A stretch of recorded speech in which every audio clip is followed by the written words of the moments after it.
make it better together now. Don't be afraid of letting go. I know there's more we can be free. जीवन कैसे हैं, तो शुरू करते हैं आज का आपका सेट 4 नंबर। ये आपका सेट 4 है। इससे पहले हमने सेट 3 अपलोड कर दिया है, आप डिस्क्रिप्शन से चेक कर सकते हैं और ज़रूर एक बार देख लीजिए। इससे क्या होगा, आपका बहुत सारा क्वेश्चन जो कन्फ्यूजन वो रिवीजन हो जाएगा, बहुत ज़्यादा काम आ जाएगा। और अगर डिस्क्रिप्शन में चेक करेंगे, और हम तो यही कहेंगे कि आप लोग जो भी है इसे ज़रूर एक बार देखेंगे और शेयर करेंगे। मुझे विश्वास है कि आप लोग बहुत मज़ा आया, क्योंकि हमने सभी क्वेश्चन के लगभग डिस्कशन किया है ताकि कोई भी कन्फ्यूजन ना हो। चलो शुरू करते हैं। पहला सवाल आपके पास है कि सवाल नंबर है, किस मुगल शासक के समय में सर थॉमस रो भारत आया था? तो किसके समय में भारत आया था? तो ये सही आंसर हो जाएगा इसका शाहजहां के समय में। किसके समय में आया था? शाहजहां के समय में। सवाल नंबर अगला है, आईने अकबरी किसके द्वारा लिखा गया है? तो सही आंसर इसका आ जाएगा आपके पास अबुल फजल। सवाल नंबर 3 नंबर है, रैयतवाड़ी व्यवस्था सर्वप्रथम लागू किया गया था? कहाँ किया गया था? तो सही आंसर हो जाएगा मद्रास। सवाल नंबर 4 है आपके पास, 1857 के विद्रोह के समय प्रथम भारतीय स्वतंत्रता संग्राम के रूप में वर्णित किया, मतलब इसको किसने वर्णित किया? तो ये हो जाएगा सही आंसर बी.डी. सावरकर। इसने क्या कहा था कि यह मतलब 1857 विद्रोह जो है प्रथम भारतीय स्वतंत्रता संग्राम है। सवाल नंबर 5 नंबर सवाल है आपके पास, भारतीय राष्ट्रीय कांग्रेस की प्रथम महिला अध्यक्ष कौन थी? प्रथम महिला अध्यक्ष, तो ये हो जाएगा एनी बेसेंट। कौन हो जाएगा? Annie Besant. सवाल नंबर 6, बहिष्कृत भारत जनरल किसने शुरू किया था? तो ये हो जाएगा बाबा साहेब अम्बेडकर। सवाल नंबर 7, फॉरवर्ड ब्लॉक किसके द्वारा स्थापित किया गया था? तो फॉरवर्ड ब्लॉक ये किया गया था, आपके पास 4 ऑप्शन है, सरदार सिंह जी राणा, सुभाष चंद्र बोस, जयप्रकाश नारायण, लक्ष्मी सहगल। तो इसका सही आंसर हो जाएगा पास सुभाष चंद्र बोस। सवाल नंबर 8 है, अंतरिम सरकार में वित्त मंत्री कौन थे? तो अंतरिम सरकार में वित्त मंत्री था लियाकत अली खान। वित्त मंत्री कौन थे? लियाकत अली खान। सवाल नंबर 9, ईस्वी सन 1855 में संथाल विद्रोह का नेतृत्व किसने किया था? तो 1855 में ये सेदो और कानू। सवाल नंबर आपके पास 10 नंबर का सवाल है कि गांधी जी को चंपारण आने का निमंत्रण सर्वप्रथम किसने दिया था? तो ये राजकुमार शुक्ल ने दिया था। सवाल नंबर 11 नंबर का सवाल है कि बोध गया में किसे ज्ञान की प्राप्ति हुआ था? तो सही आप सब की गौतम बुद्ध को। सवाल नंबर नेक्स्ट है, ईस्वी सन 1913 में पटना में अनुशीलन समिति की एक शाखा की स्थापना किसने की थी? तो एक शाखा की स्थापना सचिंद्रनाथ सन्याल ने किया था। किसने किया था? सचिंद्रनाथ सन्याल ने किया था। सवाल नंबर नेक्स्ट है 13 नंबर सवाल है कि बिहार समाजवादी पार्टी 1931 का गठन किसने किया था? तो किसने किया था? तो ये हो जाएगा आपका फूलन प्रसाद वर्मा और जयप्रकाश नारायण। सवाल नंबर 14, शेरशाह का मकबरा कहाँ है? तो शेरशाह का मकबरा तो आप सभी जानते होंगे, सासाराम। चलते हैं सवाल नंबर 15 नंबर सवाल है, निम्नलिखित में से कौन सा हड़प्पा कालीन स्थल गुजरात में है? हड़प्पा कालीन स्थल तो कौन सा ये है? तो आपका होगा लोथल। कौन सा? लोथल। नेक्स्ट सवाल है सवाल नंबर 16, चोल वंश का स्थापना कौन था? संस्थापक कौन था? स्थापना मतलब संस्थापक कौन था? तो ये आपका सही आंसर विजयालय। क्या हो जाएगा? विजयालय। कौन हो जाएगा? विजयालय। सवाल नंबर 17 नंबर है, प्रथम बौद्ध संगीति का अध्यक्ष कौन था? तो महाकश्यप था। कौन था? महाकश्यप। सवाल नंबर 18, किरीतार्जुनीय पुस्तक किसने लिखा था? तो ये लिखा था आपका भारवी कौन, किसने, भारवी ने लिखा था। सवाल नंबर 19, कुतुब मीनार किसके द्वारा पूरा किया गया था? तो किसके द्वारा किया गया था? इल्तुतमिश, किसके द्वारा? इल्तुतमिश। और 20 नंबर सवाल है, विजय नगर साम्राज्य के संस्थापक कौन थे? तो इसके कौन थे? हरिहर बुक्का। कौन थे? हरिहर बुक्का। कब? 1336। सवाल नंबर नेक्स्ट है, सवाल नंबर 21 की ओर चलते हैं। सवाल नंबर 21 कहता है कि कबीर किनके शिष्य थे? तो आपके पास ऑप्शन 4 है, चैतन्य महाप्रभु, पतंजलि, शंकराचार्य, स्वामी रामानुज। कबीर किसके शिष्य थे? तो ये आंसर हो जाएगा स्वामी रामानंद। स्वामी रामानंद के शिष्य थे। किसके थे? स्वामी रामानंद के शिष्य थे। थोड़ा सा आप जानते हैं कबीर के बारे में, हम जान लेते हैं। कबीर 15वीं शताब्दी के प्रसिद्ध संत थे। कौन से शताब्दी? 15वीं शताब्दी। और साथ ही साथ इसका उपदेश धार्मिक रूप में था, ना तो हिंदू ना मुस्लिम को मानते थे। संत कबीर का जन्म वाराणसी में हुआ था। कहाँ हुआ था? वाराणसी में हुआ था। और साथ ही इसका जो समाधि है मगहर में है, मगहर में है समाधि। और इसके जो पालन करता है जुलाहा परिवार से संबंधित रखता है। जुलाहा जिसका नाम है नीरू और नीमा, नीरू और नीमा, इसी ने इसका नाम कबीर रखा था। कबीर का मतलब होता है महान व्यक्ति। कबीर का मतलब महान व्यक्ति। चलते हैं नेक्स्ट सवाल की ओर। सवाल नंबर 22, कपास की खेती के लिए सर्वाधिक उपयुक्त मिट्टी होती है? तो इसकी मिट्टी होती है काली मिट्टी। कौन सी मिट्टी होती है? काली मिट्टी, जो खास करके गुजरात और महाराष्ट्र में मिलता है।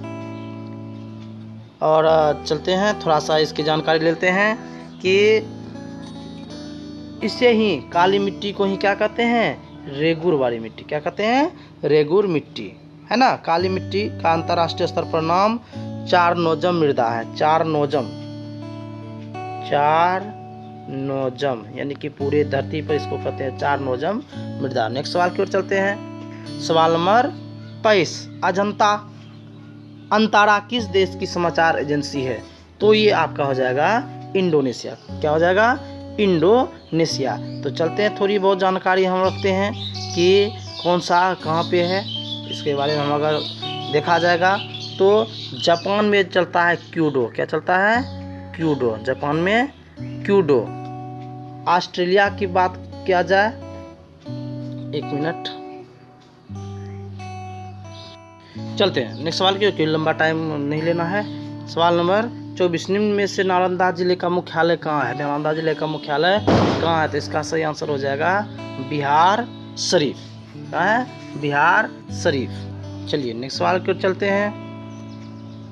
खबरों में रहा अस्कोट वन्यजीव अभ्यारण्य किस राज्य में? अस्कोट ये किस राज्य में है? तो ये हो जाएगा उत्तराखंड। कहाँ है? उत्तराखंड में। अस्कोट वन्यजीव अभ्यारण्य कहाँ है? उत्तराखंड में। नेक्स्ट सवाल चलते हैं। सवाल नंबर 26, निम्नलिखित में से कौन सा कथन असत्य है यानी कि गलत है? तो जैसे लॉर्ड हार्डिंग का कार्यालय भारत में 1844 से 1848 में है, ये बिल्कुल सही है। अमरनाथ का मंदिर महाराष्ट्र बेसर अंबरनाथ का मंदिर महाराष्ट्र बेसर शैली में निर्मित है, ये भी बिल्कुल सही है। चोल शासकों के विषय में जानकारी मृच्छकटिकम नामक ग्रंथ से मिलता है, ये बिल्कुल गलत है। चालुक्य वंशी नरेश नरसिंह वर्मन ने वातापी कोंड की उपाधि धारण की, बिल्कुल बिल्कुल सही आंसर है। चलते हैं सवाल नंबर 27 नंबर सवाल है, संसद की किस समिति को अस्थायी मितव्यता समिति कहते हैं? तो इसका सही आंसर हो जाएगा प्रकलन समिति। कौन सा? प्रकलन समिति।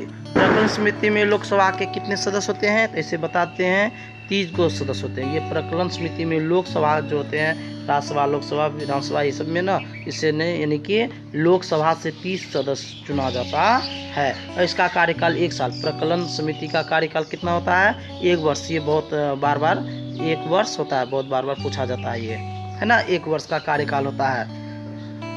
चलते हैं नेक्स्ट सवाल चलते हैं। अकबर ने तीर्थ यात्रा कर समाप्त कब किया? अकबर ने तीर्थ यात्रा कर समाप्त कब किया? 1563 में किया था। 1563 में किया था।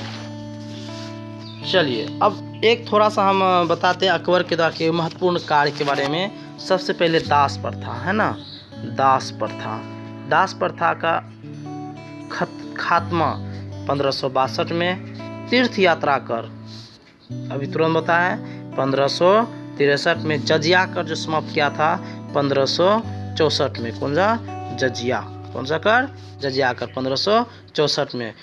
फतेहपुर सीकरी की स्थापना जो हुआ था ये 1571 में क्या था? फतेहपुर सीकरी। फतेहपुर सीकरी की स्थापना। और इबादत खाना की स्थापना 1575। ये क्वेश्चन पूछता है कि अकबर ने इबादत खाना की स्थापना कब किया? तो 1575 हो गया आंसर। चलिए नेक्स्ट सवाल की ओर चलते हैं। सवाल नंबर, पवन द्वारा धूल कणों के निक्षेप से निर्मित स्थल स्वरूप को क्या कहते हैं? तो क्या कहते हैं? लोएस। क्या कहते हैं? लोएस। क्या कहते हैं? लोएस। चलते हैं सवाल नंबर अगला। निम्नलिखित में से किस मद से प्राप्त राजस्व का बंटवारा केंद्र द्वारा राज्यों को नहीं करना पड़ता है? तो सीमा शुल्क। ये जो सीमा शुल्क है कि राजस्व का बंटवारा केंद्र द्वारा राज्यों को नहीं करती, ये सिर्फ केंद्र के पास है। इसका सीमा शुल्क केंद्र ही रखता है, ये राज्यों को नहीं देता है। चलिए नेक्स्ट सवाल की ओर चलते हैं। सवाल नंबर, बाबर की पहाड़ी पर स्थित गुफा अशोक ने अपने शासन के किस वर्ष भिक्षुओं को दी थी? तो किस वर्ष दिया था? 12वें वर्ष। यानी बराबर की पहाड़ी जो है वहाँ पे एक गुफा है। अशोक ने अपने शासन के 12वें वर्ष, यानी कि जब 12 साल उसने शासन कर लिया तब भिक्षुओं को दे दिया। राजा बनने से पहले अशोक अवंती का राज्यपाल था। राजा जब तक नहीं था तो वो कहाँ का था? अवंती का राज्यपाल। अवंती का राज्यपाल। और पुराण में अशोक को अशोक वर्धन कहते हैं। क्या कहा गया है? अशोक वर्धन। अशोक वर्धन। चलते हैं सवाल नंबर 32। द्वितीय जैन संगीति 512 में वल्लभी में हुआ था। जिसके अध्यक्ष थे? इसके अध्यक्ष कौन थे? तो इसके अध्यक्ष थे देवार्थी क्षमा श्रवण। देवार्थी क्षमा श्रवण।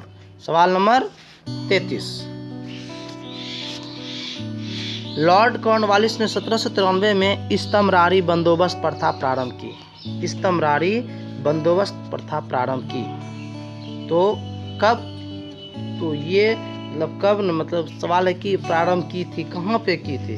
तो ये क्या था आपका? बिहार में। कहाँ पे क्या था? बिहार में 1793 में। कब क्या था? 1700। इसे पूछा जाता है लॉर्ड कॉर्नवालिस ने 1793 में स्तंभ, दोस्तों बिहार में सही आंसर। सवाल नंबर 34। अर्थशास्त्र में वह ऋण जिसकी वसूली संदिग्ध हो अथवा संभव नहीं हो। अर्थशास्त्र में वह ऋण जिसकी वसूली संदिग्ध हो अथवा असंभव नहीं हो क्या कहलाता था? तो कहलाता था ये बैड डेट। क्या कहलाता था? Bad debt. क्या कहलाता था? Bad debt. सवाल नंबर अगला, राष्ट्रीय विकास परिषद का गठन किया गया था। तो कब किया गया था? तो 6 अगस्त 1952। कब? 6 अगस्त 1952 को इसकी स्थापना किया गया था। सवाल नंबर 36। भारत का संविधान गहरा बंदरगाह, भारत का सर्वाधिक गहरा बंदरगाह का नाम बताना है। तो सब सर्वाधिक गहरा होना चाहिए, तो ये हो जाएगा विशाखापत्तनम। कौन सा हो जाएगा? विशाखापत्तनम। और ये जो विशाखापत्तनम कहाँ है? एपी में। कहाँ पे है? एपी बोले तो आंध्र प्रदेश में है। यह प्राकृतिक है, ये क्या है? नेचुरल है। बाकी बहुत सारा जो है कि बनाया गया है, ये नेचुरल है, यानी कि प्रकृति द्वारा बनाया गया है। और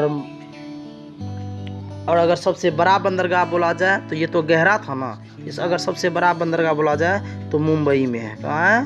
मुंबई में। कहाँ है? मुंबई में सबसे गहरा सबसे बड़ा बंदरगाह। कौन सा बड़ा बंदरगाह कहाँ है? मुंबई में है।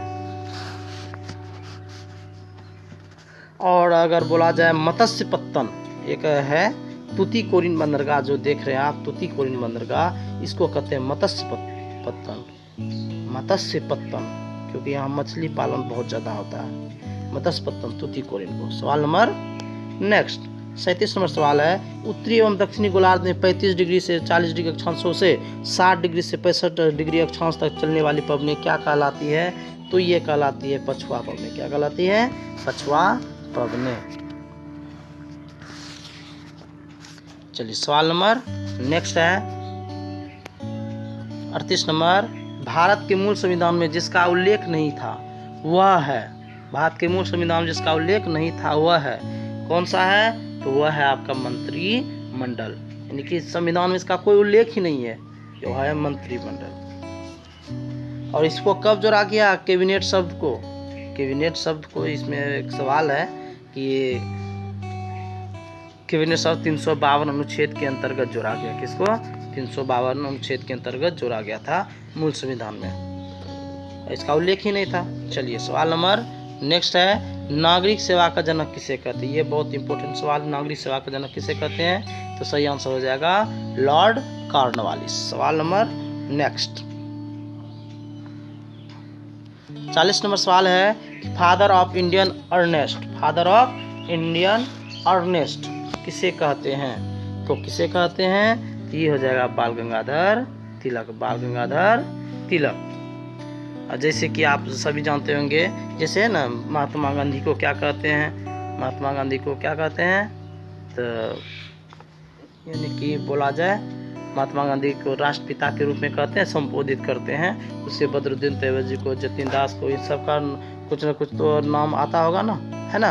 वैसे ही father of Indian men father of Indian Ernest किसे कहते हैं? तो ऑप्शन नंबर बी बाल गंगाधर तिलक। सवाल नंबर है, डीआरडीओ द्वारा ब्रह्मोस सुपरसोनिक क्रूज मिसाइल का सफल परीक्षण कहाँ से किया गया? ये डीआरडीओ द्वारा जो सुपरसोनिक क्रूज मिसाइल है, सुपरसोनिक क्रूज मिसाइल इसके कहाँ से किया गया है? अंडमान निकोबार द्वीप समूह से। सवाल नंबर 42 है, संविधान में मूल कर्तव्य को जोड़ने का उद्देश्य क्या था? तो मूल कर्तव्य जोड़ने का उद्देश्य था राष्ट्र विरोधी एवं हिंसात्मक कृतज्ञों पर नियंत्रण करना। चलते सवाल नंबर अगला, सवाल नंबर 43, केंद्र सरकार ने भारत के किस पूर्व प्रधानमंत्री की स्मृति में डाक टिकट जारी किया है? तो सही आंसर क्या होगा?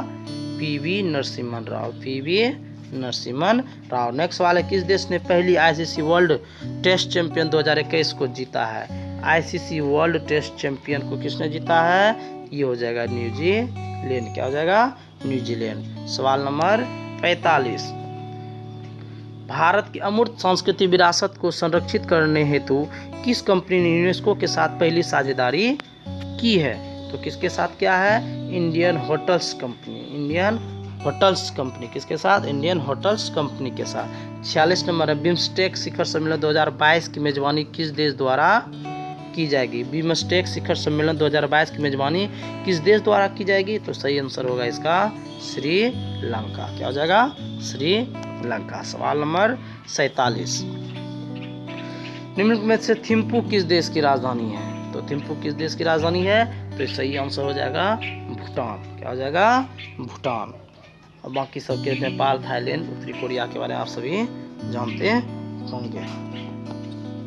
चलिए सवाल नंबर नेक्स्ट है, किसे नेताजी पुरस्कार 2022 सम्मानित किया? MBBI है बिहार SSC के लिए। किसे नेताजी पुरस्कार से सम्मानित किया गया 2022 में? तो किसे किया गया है? तो ये हो जाएगा आपका शिंजो आबे। किसको? शिंजो आबे को, शिंजो आबे को। अब नेताजी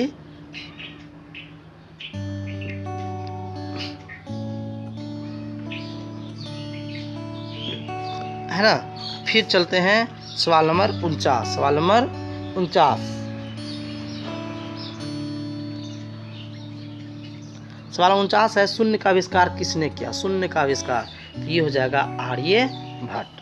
आर्यभट्ट, आर्यभट्टियम, यानी इसका एक किताब है, उसका नाम था सूर्य सिद्धांतिका। क्या नाम है? आर्यभट्ट ने लिखा है सूर्य सिद्धांतिका, सिद्धांतिका। और इसी को कहते हैं आर्यभट्टियम, इसको ही कहते हैं, आर्यभट्ट ने जो लिखा इसको कहते हैं आर्यभट्टियम, है ना। ये सवाल था। और ब्राह्मणी ने लिखा है पंच सिद्धांतिका। ब्राह्मणी ने क्या लिखा है? पंच सिद्धांतिका। ब्रह्मगुप्त ने ब्रह्म सिद्धांत, ब्रह्मगुप्त ने क्या लिखा है? ब्रह्म सिद्धांत। भास्कर ने लीलावती पुस्तक लिखा है। और पाइथागोरस जो संबंधित है, मैथ से संबंधित है ना। चलिए, प्रसिद्ध नारा करो या मरो किसने दिया था?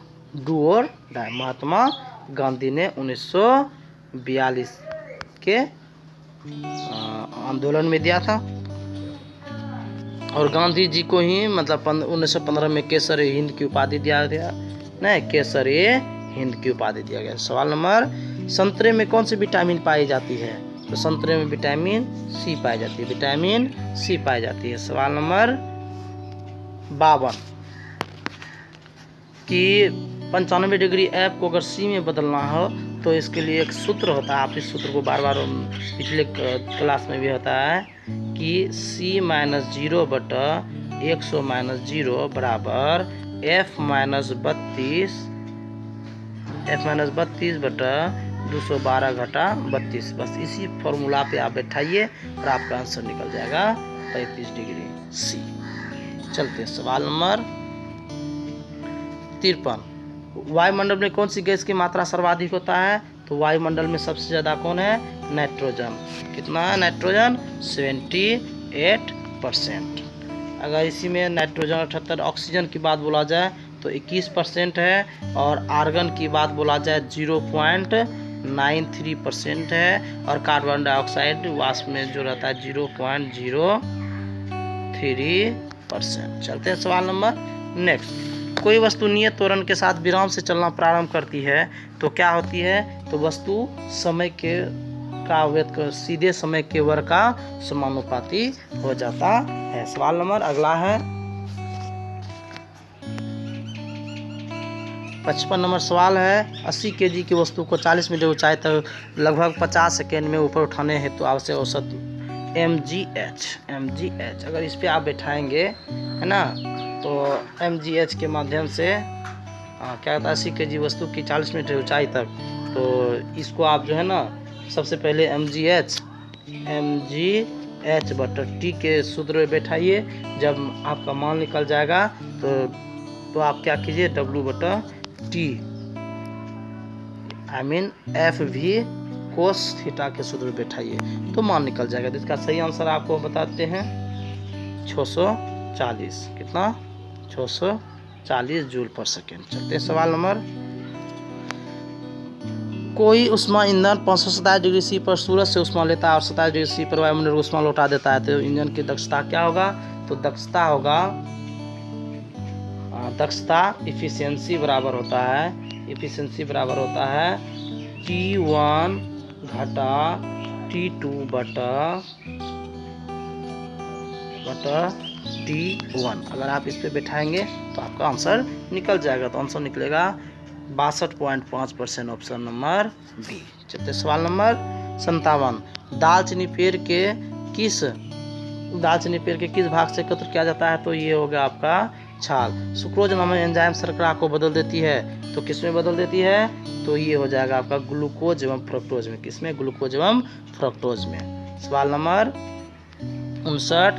यदि पृथ्वी अपने अक्ष के परितः 23 से घूमने लगे तो प्रति स्थान में ध्रुवों को छोड़ वस्तु भार में क्या होगा परिवर्तन? तो परिवर्तन होगा कि भार में कमी आएगी। सवाल नंबर 60। यूरेसिल पाया जाता है किसमें? तो यूरेसिल पाया जाता है RNA में। किसमें पाया जाता है? RNA, राइबोन्यूक्लिक एसिड में पाया जाता है। सवाल नंबर 61।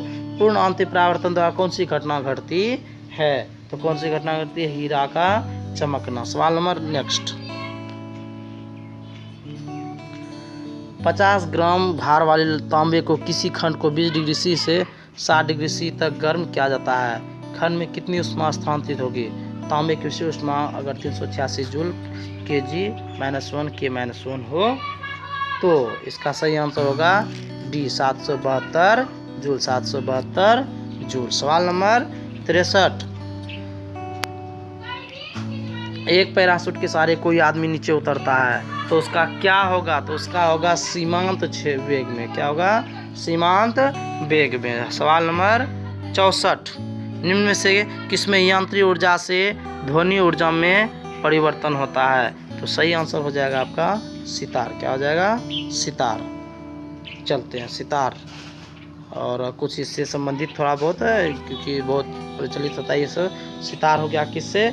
आपका जो हो गया यांत्रिक ऊर्जा को ध्वनि ऊर्जा में। मोमबत्ती जो है, मोमबत्ती रासायनिक ऊर्जा को किस में बदलता है? प्रकाश ऊर्जा में, है ना, प्रकाश ऊर्जा में। माइक्रोफोन के बारे में ध्वनि ऊर्जा को बदल देता है विद्युत में। माइक्रोफोन में ना हम ध्वनि बोलते हैं, और विद्युत में बदल जाता है।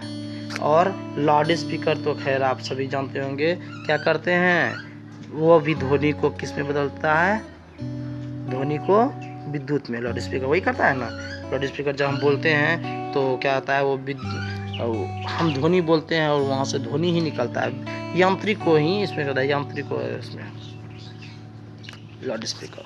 तो सही आंसर क्या हो जाएगा इसमें, तो आपका आंसर ए सितार।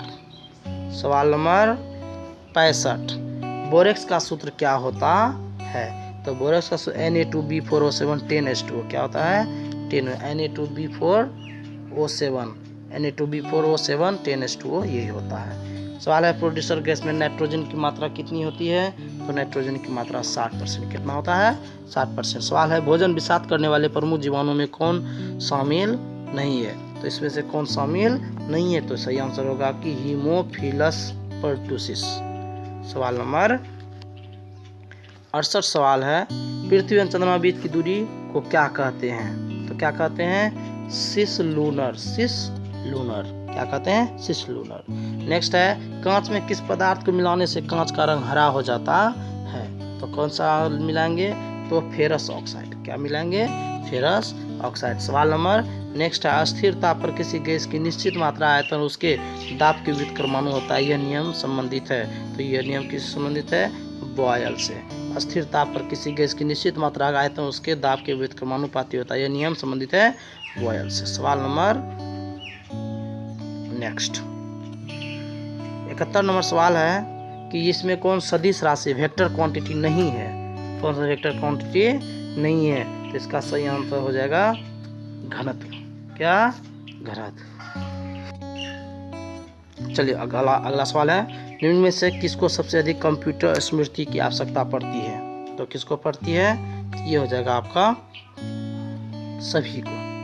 ग्राफिक्स, ध्वनि, इमेजिंग सबके लिए कंप्यूटर की आवश्यकता पड़ती है। सवाल नंबर 73 ताप नियंत्रण एवं पेशीय संकोचन निम्नलिखित में से किस ऊतक द्वारा होता है। तो किस ऊतक द्वारा होता है, तो ये हो जाए संयोजी ऊतक। कौन सा ऊतक, संयोजी ऊतक। सवाल नंबर नेक्स्ट कौन सा युग्म असत्य है, इसमें से कौन सा असत्य है। तो असत्य राइबोफ्लोविन जो है असत्य है, विटामिन ए नहीं होता है, विटामिन ई गलत है। तो राइबोफ्लोविन का क्या होता है, B2। क्या होता है, B2। क्या होता है, B2। बाकी सब सही है। तो इसका विटामिन राइबोफ्लोविन का विटामिन ई नहीं होता है, B2 होता है। तो विटामिन ई किसका होता है, तो विटामिन टोकोफेरॉल